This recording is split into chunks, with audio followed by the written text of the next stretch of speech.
उपमुख्यमंत्री अजित पवार यांच्या अडचणीत वाढ होण्याची शक्यता आहे। राज्य सहकारी शिखर बँकेच्या 25,000 कोटींच्या घोटाळ्यामध्ये आर्थिक गुन्हे शाखेने अजित पवारांना क्लीन चिट दिलेली होती। या क्लीन चिट विरोधामध्ये 7 साखर कारखान्यांनी सत्र न्यायालयामध्ये याचिका दाखल केलेली आहे। त्या प्रकरणात पुढे नेमकं काय घडणार हे पाहावं लागणार आहे।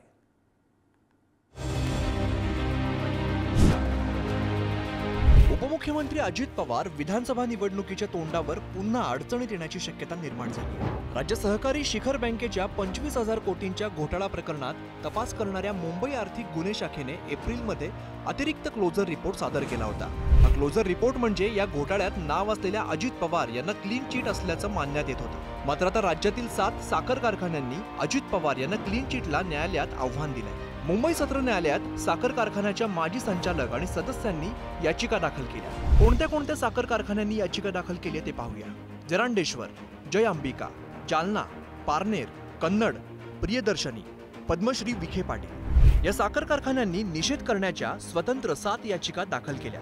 मात्र घोटाळ्यातील पीडित निषेध याचिका दाखल करू शकतात का असा प्रश्न न्यायाधीशांनी याचिकाकर्त्यांना विचारला। यावर गुणवत्तेच्या आधारावर युक्तिवाद ऐकून घेण्यासाठी न्यायालयाने 25 जुलैला सुनावणी निश्चित केली आहे। विधान परिषदेत दोन्ही उमेदवार निवडून आणणारे अजित पवार या याचिकांमुळे पुन्हा एकदा चर्चेत आले। विरोधकांना या निमित्ताने पुन्हा एकदा अजित पवारांसह भाजपावर टीकेची संधी मिळाली। शिखर बँक घोटाळा संदर्भात क्लीन चिट मिळणं हाच एक मोठा घोटाळा आहे। अशा प्रकारे हजारो कोटीच्या घोटाळ्याचे आरोप करायचे, खटले चालवायचे, त्या खटल्यासाठी लाखो रुपये खर्च करायचे सरकारनं, आणि त्या आरोपीनं पक्ष बदलला की तो खटला बंद करायचा। लाखो कोट्यवधी रुपयाचा जो खर्च झाला खटला चालवताना, ते तुम्ही कोणाच्या खिशातून घेणार? देवेंद्र फडणवीसांच्या की नरेंद्र मोदी आणि अमित शहाच्या पगारातून कापणार? मी कधीच कुणावर आरोप केले नाही। ज्यांनी आरोप केले त्यांना विचारलं पाहिजे ना। आरोप करणारे पण तेच आणि क्लीन चिट देणारे पण तेच। यांनी कोर्टात कागदपत्र दिली, मग ती कागदपत्र यांनी दिली ती खरी होती का खोटी? मग कंटेम्प्ट ऑफ कोर्ट नाही। मग यांनी कुठल्या बेसिसवर आरोप केले?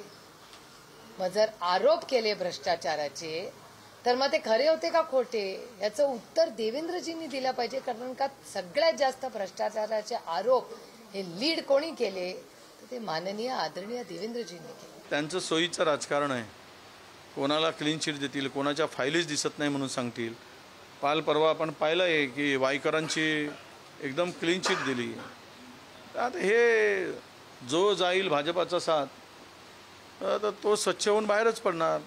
दुसरीकडे सत्ताधारी मात्र या विषयावरती सावध प्रतिक्रिया देताना दिसत आहेत। कसं कोर्टामध्ये कोण आव्हान दिलं, कसं दिलं, त्याच्याबद्दल कोर्ट काय निर्णय घेईल मी काही बघणं उचित होणार नाही। परंतु जे काही सन्माननीय कोर्ट किंवा अजितदादाला आज आमच्या सोबत आहेत, अजितदादा आमच्या या सरकारचे तिसरे घटक पक्ष आहे, म्हणून मला वाटत नाही का त्यांनी काही केलं का नाही केलं, काही घोटाळा आहे का नाही आहे, याच्याबद्दल मी बोलणं उचित होणार नाही। आपण ते आमच्या वरिष्ठालाच विचारा। मी ते कार्यकर्ता आहे, मला कुठं माहीत आहे की अजित पवार साहेब काय आहे कसे, त्याच्याबद्दल मी काही बोलावं हे काही उचित नाही। हा शिखर बँक घोटाळा नेमका काय आहे हे प्रकरण समजून घेऊया। आघाडी सरकारच्या काळात काँग्रेस आणि राष्ट्रवादीत कुरघोडीच्या राजकारणाचं केंद्र हे महाराष्ट्र राज्य सहकारी बँक होतं। राज्य सहकारी शिखर बँकेत 25,000 कोटींची कर्ज नियमबाह्य पद्धतीने वितरित केल्याचा आरोप आहे। कथित घोटाळा उघड झाल्यानंतर 2001 मध्ये रिझर्व्ह बँकेने राज्य सहकारी बँकेचे संचालक मंडळ बरखास्त केले। घोटाळ्याच्या वेळेला असलेले मंत्री आणि बँकेच्या अधिकाऱ्यांची नावं FIR मध्ये आहेत। संचालक मंडळाने नाबार्डच्या सूचनांचं उल्लंघन केल्याचा ठपका आहे। राज्यातील अनेक कारखान्यांना विनातारण कर्ज पुरवठा केला। 48 साखर कारखान्यांची कवडीमोल भावाने विक्री केली।